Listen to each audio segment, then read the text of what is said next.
Buenas tardes. El día de hoy vamos a presentar en qué consiste el Doppler en ultrasonido. El equipo va a estar conformado por César Gonzalo Herrera y Javier Alejandro Cabrera. Tenemos que comprender primeramente en qué consiste el efecto Doppler. Primero se dará unos conceptos breves en qué consiste la física del ultrasonido, que este será una onda mecánica y que en el ultrasonido manejará una frecuencia superior a los 20 kHz. ¿Qué quiere decir esto? Que la frecuencia de mayor a 20 kHz, las frecuencias no serán audibles para el oído humano. Ya, ¿esto por qué sucede? Porque las frecuencias que maneja el oído humano están entre los 20 Hz y los 20 kHz. ¿Qué tenemos que tener en cuenta también en una onda o en una onda mecánica que hace parte de que se manejará en ultrasonido? Está lo que es la frecuencia, que es el número de ciclos, el periodo, que es el tiempo que tarda en completar un ciclo, y lo que es la longitud de onda. Que tenemos que comprender también que va a haber varios tipos de ondas, que entre las más comunes se encuentran que la longitudinal, que va a ir en la misma dirección al movimiento de la onda, y la transversal, que su movimiento será perpendicular al movimiento de la onda. ¿En qué consiste el efecto Doppler? El efecto Doppler consiste que es el cambio de frecuencia resultantes del movimiento entre el transductor y una interfaz en movimiento. ¿Esto qué quiere decir? Que al haber un cambio de frecuencia, las frecuencias que manejará el efecto Doppler estarán entre los 20 Hz y los 20 kHz. ¿Esto qué quiere decir? Que en el efecto Doppler las frecuencias serán audibles para el oído humano. Aquí podemos observar lo de un cambio Doppler, que entre más se acerca la fuente, habrá mayores cambios de frecuencia y esto se conoce como el efecto Doppler. Tenemos que conocer también que va a haber tenemos que tener dos cosas en cuenta, que entre movimientos hacia el transductor se detectarán mayores frecuencias y movimientos en contra del transductor se detectarán menores frecuencias. El efecto Doppler, denotado por ED, va a ser igual a 2 veces la rapidez de los reflectores por la frecuencia incidente por el coseno del ángulo de incidencia dividido sobre la velocidad del sonido en el medio.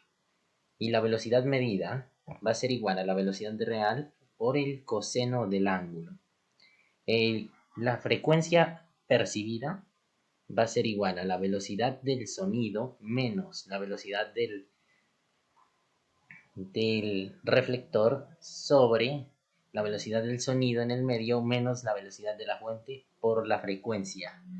Aquí hay que tener en cuenta que se debe definir muy bien los rangos de valores en el eje X para modelar bien si algo se está alejando o acercando. Y eso se debe multiplicar por la frecuencia normal. Lo que mi compañero explicó, que dijo que de frecuencias audibles va a ser la diferencia de frecuencias, que va a ser la resta entre la frecuencia percibida y la frecuencia original. ¿Qué tipos de Doppler se manejan en el ultrasonido? Encontramos dos tipos, que es el de onda pulsátil y el de onda continua. En el Doppler de onda pulsátil se manejará mínimo un cristal transductor, que esté a la misma base, va a emitir y va a recibir la señal. Y el de Doppler de onda continua va a manejar dos cristales transductores, que el uno va a emitir y el otro va a recibir. En el Doppler de onda pulsátil se manejará lo que es la resolución de rango, mientras el que de la onda continua se manejará lo que es la ambigüedad de rango. Referente a lo de ambigüedad de rango, esto es la superposición entre los haces transmitidos y recibidos. Esos ecos generan pues, lo que se conoce como ambigüedad de rango. También en el Doppler de onda pulsátil estará limitado por una velocidad máxima, mientras que en el Doppler de onda continua no está limitado por una velocidad máxima, o sea, no tiene un valor establecido de una velocidad determinada. En el Doppler también de onda pulsátil se usa un amortiguamiento de bajo factor Q, o en este caso se llama factor de calidad, y manejará lo que es un ancho de banda grande en el transductor. mientras que en el de onda continua no usa amortiguamiento y tiene un alto factor Q o el factor de calidad y su ancho de banda será estrecho. ¿Esto a qué nos ayuda? A que tenga una alta sensibilidad a pequeños cambios de Doppler. Tenemos que, en lo que consiste el aliasing, que esto surge en el Doppler de onda pulsada. ¿Esto qué nos quiere decir? Que en las altas velocidades aparecen negativas y la frecuencia en la que se produce este efecto es la mitad de la frecuencia de repetición de pulso. Esto también se denomina lo que es el límite de Nyquist. ¿Qué tenemos para mejorar lo que es el efecto aliasing?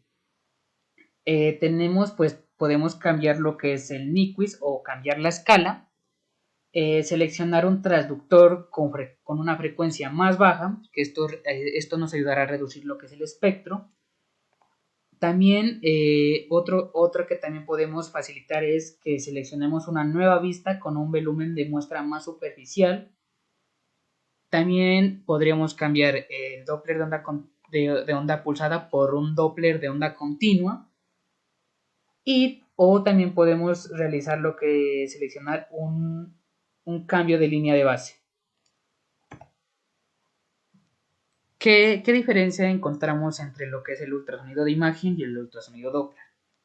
El ultrasonido de imagen se manejará una incidencia normal de 90 grados, mientras que en el Doppler se maneja una incidencia entre 0 a 180 grados. Esto pues también la conocemos como una incidencia oblicua. El ultrasonido de imagen se manejará frecuencias altas y en el ultrasonido Doppler se manejará frecuencias bajas.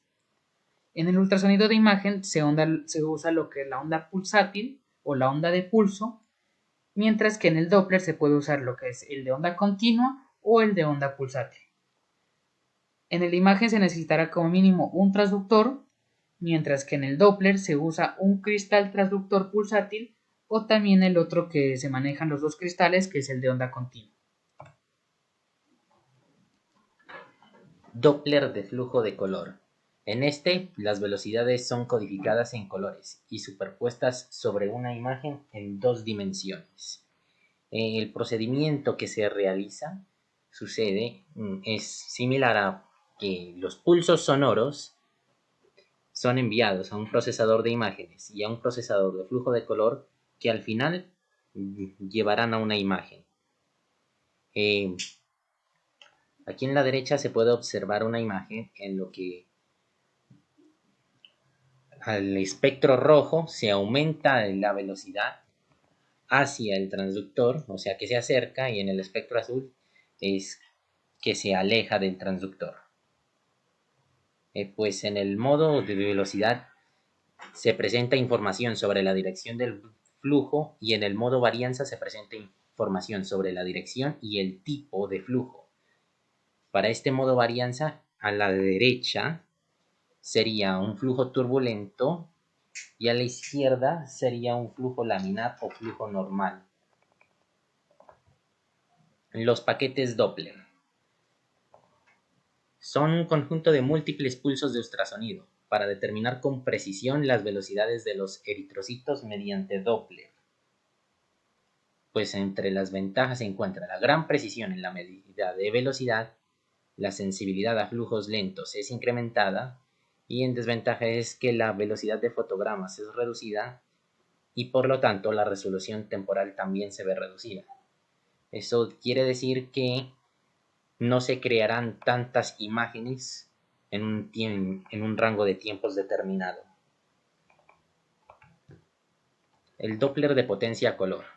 Aquí en vez de medir dirección y velocidad se mide amplitud. Pues ventajas de esto es que proporciona una mayor sensibilidad a flujos lentos, no se ve afectado por los ángulos de Doppler, excepto por el de 90 grados, y no ocurre el aliasing o alias. Pues las limitaciones serían que no mide velocidad o dirección, la baja velocidad de fotogramas, o sea que la resolución de tiempo se ve reducida y es susceptible al movimiento. Análisis espectral. Este se realiza para extraer los componentes individuales de frecuencias de la señal compleja. Pues extraer componentes de una señal compleja también se denomina demodulación. Para Doppler espectral se utiliza la transformada de Fourier y para el Doppler de flujo de color se utiliza la autocorrelación o función correlación. Se utiliza por la cantidad de datos que tiene que procesar, debido a que son mucho mayores. La función de correlación presenta un leve porcentaje de error, pero se puede realizar para estos casos. Pues los artefactos Doppler son los sistemas que convierten los cambios de frecuencia en colores y espectros. Las paredes de los vasos sanguíneos pueden producir pues pequeños cambios Doppler que sangran en la anatomía circundante. Los filtros de muro se encargan de solucionar ese sangrado, eliminando el efecto Doppler de baja magnitud que surgen debido al movimiento anatómico de los mismos. Se utiliza para rechazar el desorden. También se lo conoce como filtro pasaaltas. Caudalímetro de tiempo transitorio. Este calcula la velocidad midiendo la diferencia de tiempo entre el sonido que viaja aguas arriba y aguas abajo. Para este se necesitan dos transductores, ambos emitiendo y recibiendo. La velocidad pues va a ser igual, la velocidad de flujo va a ser igual a la velocidad del sonido al cuadrado en el medio por la diferencia de tiempo dividido 2 veces la distancia por el coseno del ángulo. El caudalímetro Doppler, por el contrario, utilizará ya el efecto Doppler, donde la diferencia de frecuencia va a ser igual a menos la velocidad del fluido, factor del coseno del ángulo del receptor B más el coseno del ángulo del transmisor A sobre la velocidad del sonido en el medio por la frecuencia del sonido. Si ambos ángulos son iguales a 0, la diferencia de frecuencia va a ser menos 2 veces la velocidad del fluido sobre la velocidad del sonido por la frecuencia del sonido. Como generalmente en pruebas de ultrasonido se utiliza un solo receptor transmisor, la diferencia de frecuencia, o pues la frecuencia Doppler, va a ser igual a menos 2 veces la velocidad del fluido por el coseno del ángulo referente al reflector, dividido la velocidad del sonido en el medio por la frecuencia del sonido. Muchas gracias por su atención. Esperamos que esto haya sido de su agrado.